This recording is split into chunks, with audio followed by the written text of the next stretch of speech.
కొబ్బరికాయ కొట్టేటప్పుడు కింద పడితే ఏం జరుగుతుందో తెలుసుకుందాం. ఆలయంలో ప్రార్థన చేస్తున్న సమయంలో కొబ్బరికాయ కొడితే వచ్చే శబ్దం శుభ సూచనగా పరిగణించబడుతుంది. ఆ శబ్దం ద్వారా మన నెగటివ్ ఎనర్జీ తొలగిపోతుందని, శుభ పరిణామాలు సంభవిస్తాయని నమ్మకం ఉంది. కొబ్బరికాయ అంటే పాపాల వినాశనానికి ప్రతీక. అందుకే అది పగలగొట్టేటప్పుడు వచ్చిన మార్పులు దైవ సంకేతంగా భావిస్తారు. ఈ విశ్వాసాలు మన సంప్రదాయాలను ప్రతిబింబిస్తూ ఆధ్యాత్మికంగా శుభ ఫలితాలను ఆశించే వారికి మార్గనిర్దేశంగా నిలుస్తాయి. కొబ్బరికాయ విరిగిన విధానాన్ని బట్టి శుభాశుభాలు.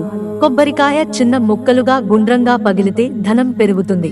5 భాగాలుగా విరిగితే స్థిరమైన ధనం వస్తుంది. సమానంగా విరిగితే కష్టాలు తొలగి ధనం పెరుగుతుంది. మూడింట ఒక భాగంలా విరిగితే రత్నం లభించే అవకాశం ఉంటుంది. పెంకు ఒంటరిగా పడితే దుఃఖం కలుగుతుంది. పిడికిలోంచి జారి పడితే కుటుంబంలో దుఃఖం, ధన నష్టం జరుగుతాయి.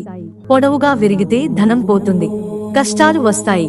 2 ముక్కలుగా విరిగితే అగ్ని వల్ల నష్టం జరుగుతుంది.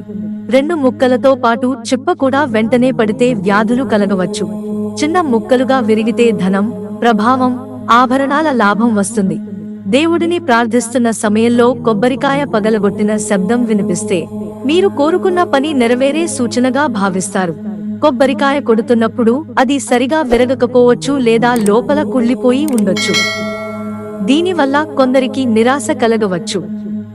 కానీ ప్రతిసారి శకునాలు వెతకాల్సిన అవసరం లేదు. కొబ్బరికాయ లోపల పువ్వు ఉంటే మీరు కోరిన కోరిక నెరవేరే సూచనగా తీసుకోవచ్చు. ఇది శుభంగా భావించబడుతుంది. కొబ్బరికాయ ఆకారం ఆధారంగా ఫలితాలు. కన్ను భాగం చిన్నగా, కింద భాగం పెద్దగా ఉండి పగలగొడితే కుటుంబ సమస్యలు తొలగి శాంతి వస్తుంది. కనుపాప భాగం పెద్దదిగా ఉండి కింది భాగం చిన్నగా ఉంటే ఇంట్లో ధనం పెరుగుతుంది.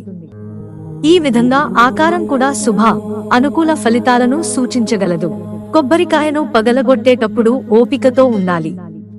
తొందరపడి చేయకూడదు. పూజ కోసం కొన్న కొబ్బరికాయ కుళ్ళిపోయి ఉంటే దాన్ని వదిలేసి మరోటికుని పగలగొట్టాలి. ఇది చెడు శకునం కాదు. భక్తితో నిండిన మనసుతో శ్రద్ధగా చేసిన పనికి తప్పకుండా ఫలితం ఉంటుంది. ఇంట్లో పూజ కోసం కొబ్బరికాయ కొంటే 1 కాక 2 కొనడం మంచిది. 1 కుళ్ళిపోయినా మరొకటి ఉపయోగించవచ్చు. తద్వారా సమయానికి పూజ చేయవచ్చు. మనసు కూడా ప్రశాంతంగా ఉంటుంది. మిత్రులారా, ఛానల్ సబ్స్క్రైబ్ చేసుకోవడం మర్చిపోకండి. ధన్యవాదాలు.